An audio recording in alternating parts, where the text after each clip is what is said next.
Hello, dolls, and welcome to the Pit Stop. I'm your hostess, Manila Luzon, and today, somebody must have ordered a hooker because we're joined by Pandora Boxx! I'm here. Yes. Yes, hooker. Only 99 cents an hour. Work. The best dollar I've spent all day. I know my rates went up. So, girl, it's been such a long time since we've been on Drag Race. It has evolved so much. How are you enjoying the season? I'm loving this season. It does feel like I've been living this whole Drag Race bubble my entire life. And this summer will be 10 years since we shot season 2. Oh my God, has it really been that long? I know, and it's miraculously in only 26. Yeah, I don't know how you do it. I don't know. It's quite genius. She stayed so young for all these years. I mean, how old were you on season 2? Uh-huh. Yeah, she was that age. Yeah, I was. Yeah. Well, girl, now we're down to 8 queens. After Raja's exit, the tensions are higher than ever.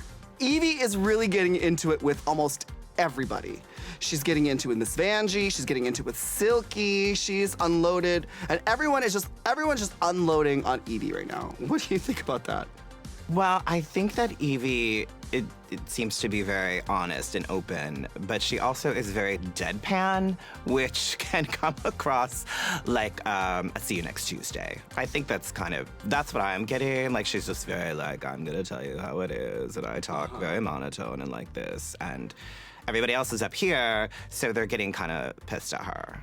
I feel you. I mean, I can see because Evie's doing very well. She's standing out amongst the other queens.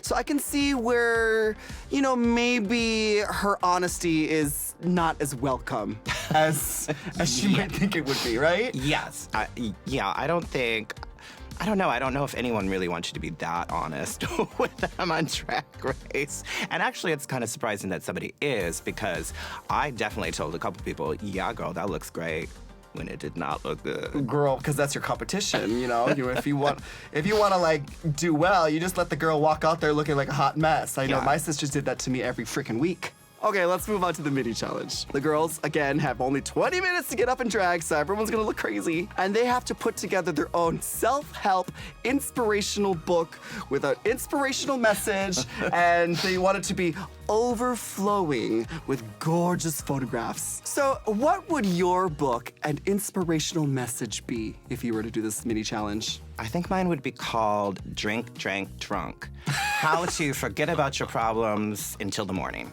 At least until the morning. At least until the morning. Yeah, when your problems will all of a sudden include a hangover too. Yeah, the sequel of the book will be called The Morning After, How to Live with Regret. All right, of these books that these girls came up with, which one are you buying? Well, I kind of dug Nina West's book just because it was broad and she did the shoulder thing, and I don't know, she just makes me laugh. She tickles me. But I felt like the best one was Plastic Tiara. Am I saying it right? Tiara. Yeah, you have to say tiara. Plastic Tiara. It's personality, not everyone has one. Personality, not everyone has one. I mean, that's pretty genius. Especially after last week when they were literally like, RuPaul was like, desperately try to make her cry so we could see some vulnerability and some personality at it. I think that was great. And it was fun that she looked kind of awful. And she never, she's always completely perfect. Yes, finally! The bitch looks ugly. I love that she looked ugly. Well, Silky wins the challenge with her book, Eat It! Chronicles of the Buffet. Now, did you agree with Silky winning this challenge? I mean, I think Silky is just funny. Like, anything she's done is funny. She's just got that natural sense of humor. But I was kind of a little like, okay, you're a big girl and you're doing something about food. Yeah. So I was like, I don't know. It was funny, though. Yeah, I liked hers. I think Silky and Ganache is really funny. So honestly, she could go up there and just do nothing, and it would still be more entertaining than most. Moving on to the Maxi Challenge. It's everyone's favorite challenge. Everyone knows it's coming every single year. This year, it is the Snatch Game at sea. Ooh. What is it about the Snatch Game that makes it so iconic? Snatch Game is really it's so much fun, and it's so fun to see people do these characters, and it's fun when it's on, when somebody nails it. And it's kind of fun and awkward and terrible and cringeworthy when somebody really flops. Yeah, so you get the best of both worlds. You get like when it's really good, it's amazing, and when it's really bad, it's amazing. Yeah, and makes your anus quiver a little. You're like, oh God. All right, so let's break down these Snatch Game performances. Oh, these Snatch Game at sea performances. At sea. Who were your standouts? I loved Akira as Tiffany Haddish. Oh yeah, she was really good. Yeah. She really looked like her. And she really, she had it down. Like, she got it. And I really did love Sugar Cane as Charo. Like, I don't know if she said anything that was overwhelmingly hysterical, but she had the character down, and it was fun. I really loved Nina West because, I mean, Harvey Fierstein was a great choice. And then, you know, switching up to Joanne Worley, who I love and adore, who... Fabulous, and also somebody that people don't know, but I think was probably definitely on the original Match Game, and you could kind of go anywhere with. It's kind of the same with Harvey Fierstein. You know the character, but don't really know that much about him. I like Nina as well. I thought that was really cool. I didn't necessarily think that she needed to do two characters. Yes, I agree in with this that. particular thing. I think she could have just stuck to one of them, because I feel like because she decided to switch characters, we weren't really able to fully get into the character, and I think maybe that will work against her. But I really did love Silky's T.S. Madison.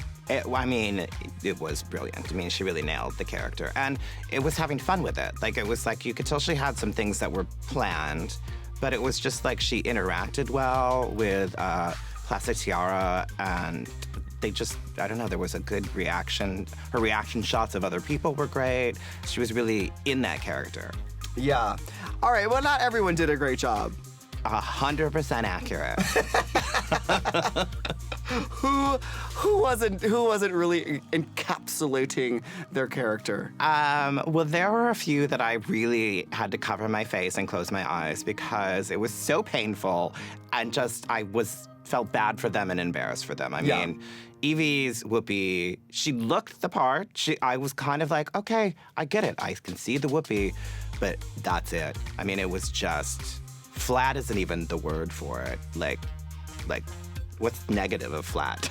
I mean, I guess she kind of looked like Whoopi, but to me, she looked more like Thorgy Thor left with a tan.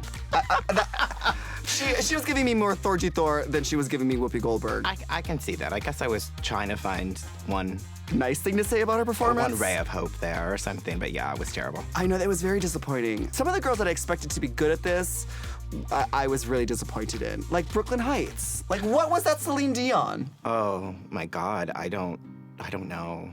I don't know what it was. First of all, the accent was, I don't know like how to do a French Canadian accent, but that didn't sound like Celine Dion. No, and it's like just didn't even like get the points that were like so Celine, like the mannerisms didn't even get those right. Like, it was just messy, and she always looks beautiful, and I know she can do makeup, and I don't know what she did to her face for this, but she did not look pretty. What about the instance with Miss Vanjie?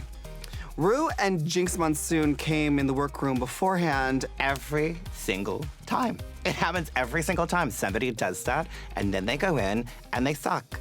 And it's kind of like if you hear crickets when you're telling Ru what you're doing, you're gonna hear crickets when you're doing it on the main stage. I mean, I feel for her. Like, she probably thought like, oh, this is a good, like, something in my range that I can do. No one else is gonna do it. Yeah. Some celebrities are really difficult to do because we don't know a lot about them.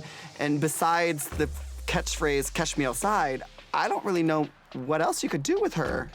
Yeah, because I don't think there's anything funny about her. Like, there's nowhere to go because that's all people know about her. Yeah. And then I think she got arrested. Like, that's all I know. Okay, Snatch Game is over. And now it's time for the runway. And the runway is sequins on the runway. Let's be sparkly, girl. It's very hard for drag queens to do sequins. I know, I love it. So who did you gag for? I loved Sugar Cane's gown. It was gorgeous. Probably one of the best outfits of the season so far. And yeah. Definitely her best look. Yeah, for sure. When Suga turned that corner in that aubergine flamenco sparkly moment, I was just like, yes, goddess. I know that she was safe, but she was definitely in the top of this challenge. Any other favorites? I really loved Plastique Tiara's runway, too. I mean, she always looks stunningly gorgeous. And I think that she gave a great runway presentation. I was gagging over Plastique's sequin look. But then I realized it kind of reminded me very much of Brooklyn Heights' Zodiac look. But the one that I really liked was Akira and the zebra print. Gorgeous. I loved that. Yeah. I love a sequined animal print. Yeah, I thought that was really great. And I love the fact that she had like the tail. I love the hair. I love the tail. The tail was a fun little addition. Yeah. And Brooklyn Heights, I wasn't like bowled over by the outfit, but that's how you do a runway if you sucked. So who are your bottoms for the runway looks? Evie, I didn't really love the outfit. It was kind of, I could see where it was kind of going. Yeah. But I don't think it really got there. I liked the outfit.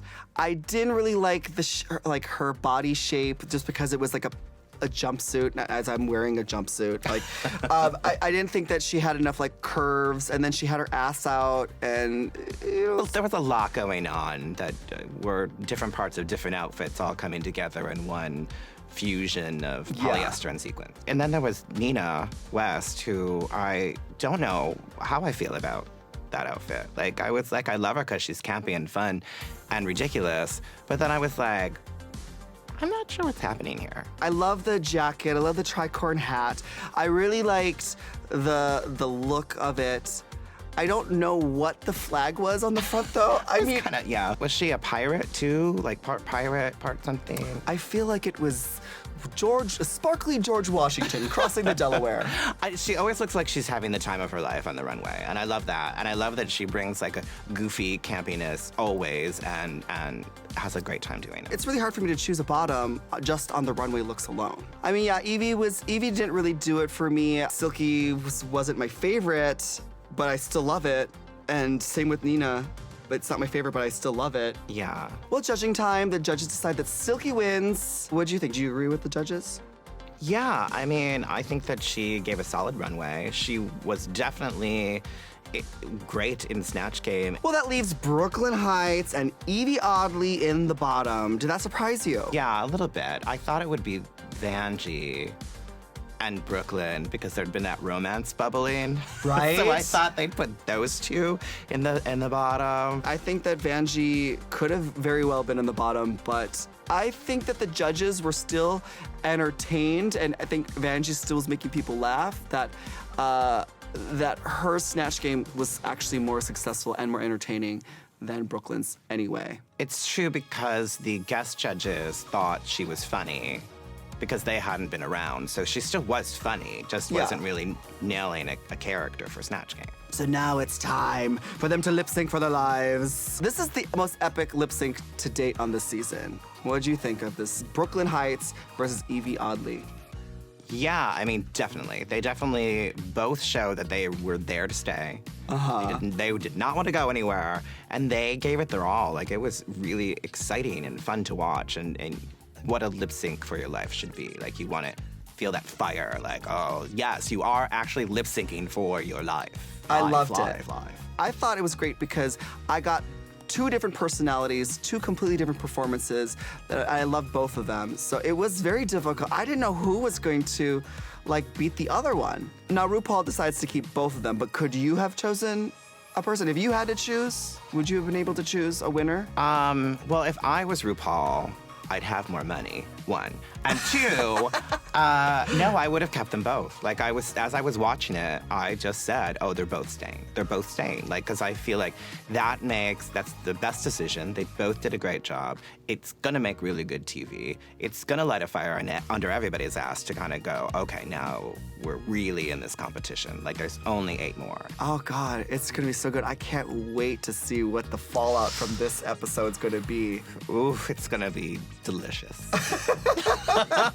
Well, that does it for another episode of The Pit Stop. I want to thank Pandora Boxx for coming out here and spilling all the tea on the Snatch Game with me. Oh, thank you, Manila. There's nobody I would rather spill tea with. Well, thank you guys so much for watching. We'll see you later. Bye! Au revoir!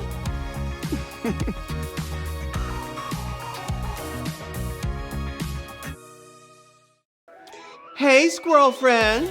When one video ends, just open up another one. It's called binge viewing. Go ahead. I support you.